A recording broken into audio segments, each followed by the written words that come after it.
Hi, I'm Jeff Garrett. I'm Clinical Director of Medicine at Middlemore Hospital, and I've been involved with the eReferrals project for about 4 years, since its inception in 2007. I've been particularly supportive of this development from the beginning because there are substantial benefits that can be gained by applying a systematic approach to referral to all of, for example, 26 subspecialties that have so far been involved. And what's been particularly appealing about this has been the fact that the clinicians within the hospital environment have been so supportive of the development, and that we've been able to achieve regional pathways for referral throughout each of those subspecialties. And what that means, in fact, is that no matter where you live, whether you're in, or where you're being referred to, whether it be Waitemata or Counties Manukau, Auckland, the same referral form will be used. I think what will be created by this initial step is that the quality of the information coming into the hospital will be better, and will therefore allow subspecialists with whatever their background to better prioritise the patients for outpatient clinic attendance, and will also allow them with better quality information to perform greater percentages of virtual clinics, where they'll be able to communicate back to the general practitioner. And we're looking at creating an electronic format which will allow them to do this very simply and in a straightforward fashion. So the better quality information that we're expecting from the eReferrals project will allow us to better streamline patients into the clinics. So for example, at the time of the person's first attendance, it might be that they attend, for example, for an echocardiogram on the same day, or an exercise tolerance test, or that they might have a CT scan which was booked for the same day or prior to the first clinic appointment. By doing this, we not only have better quality information in front of us when we're evaluating the patient, but it should also reduce the number of follow-ups that are required, and therefore free up more space in the outpatient clinic for us to deal with the current waiting times. So the other benefits of the eReferral process will be that the referral will be sent and received by the referral office on the same day, and acknowledgement of the fact that the referral's being received will also be generated. And in time, we hope and expect that the referral will subsequently be transferred on to the physician who has been assigned to that day to be doing the prioritisation criteria for their particular outpatient clinic. And in that way, the whole process will be streamlined. And it's likely, therefore, that patients will be able to be given their appointments within 2 or 3 days of receipt of the initial referral. Currently, patients may wait 2 or 3 weeks before that prioritisation takes place, and there are instances, for example, when referrals are faxed through, that the faxes are never received. And that creates a lot of anxiety and a lot of pressure on the service, and also a lot of frustration to general practitioners, and most particularly to the patients that they're serving.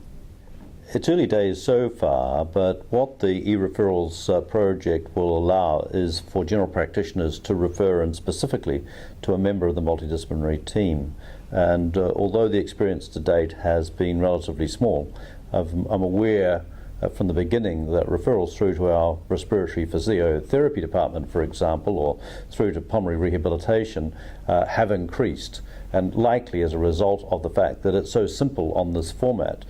to bypass the physicians, for example, and to request the expert advice and help from other members of that team. One of the other benefits of the eReferrals project is that it will be able to be aligned with clinical pathway development. And across the region, there are an increasing number of clinical pathways which are in development and which can be potentially embedded within the eReferrals project. A good example of that is the dyspepsia and iron deficiency anemia pathways, which have been embedded within the eReferrals project, and which means that if you were to refer a patient for possible endoscopy into the gastroenterology department, you would follow the pathway, and you may find, for example, that your patient doesn't conform with the criteria, and as a consequence of which you're better to embark on a trial of therapy for that patient rather than to refer for endoscopy. What we've found with embedding the clinical pathway within clinical practice already is that 20% of referrals for endoscopies are now being returned to the GP with advice. That will no longer need to occur as a result of eReferrals, because the advice will be given, if you like, in advance of the referral having been made. GPs will be given the permission to treat the patient and then only refer if the patient doesn't respond to a treatment program. Based on the information we've been able to collect prior to the introduction of this program, we've found that only about 35% of referrals to the outpatient clinics come from general practice, and the other 65% come from within the hospital. If you have eReferral criteria that are stringent and are well defined, then there's actually a potential for a reduction in referrals by as much as 10%. In the 1990s, many of the subspecialty societies met with the Ministry of Health and with the then funding authority to develop prioritisation criteria for each of their subspecialties, and in relationship to first attendances within the outpatient clinic. And criteria along the sort of following lines were developed: urgent assessments being seen within, say, 1 to 2 weeks, semi-urgent within 2 to 6 weeks, and non-urgent in upwards of 3 months. But the Ministry never implemented any way of evaluating our performance against those criteria.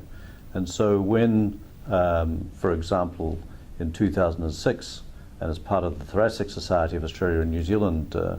Standards Committee review of respiratory services in New Zealand, I asked as to whether or not hospitals had implemented those criteria. I found that only one DHB in the whole of New Zealand had. Over the last 2 or 3 years, we at Counties Manukau have implemented those criteria and across 12 different subspecialties. And we've been able to show substantial improvements, and which we believe will be substantially improved upon further by the implementation of eReferrals. Currently, the only monitoring of outpatient clinic performances as to whether or not we have seen patients within a 6-month period. This doesn't really drive the important improvements that are required if we're to see the people who are subacutely unwell and who require relatively urgent evaluation and urgent assessment by way of appropriate investigation.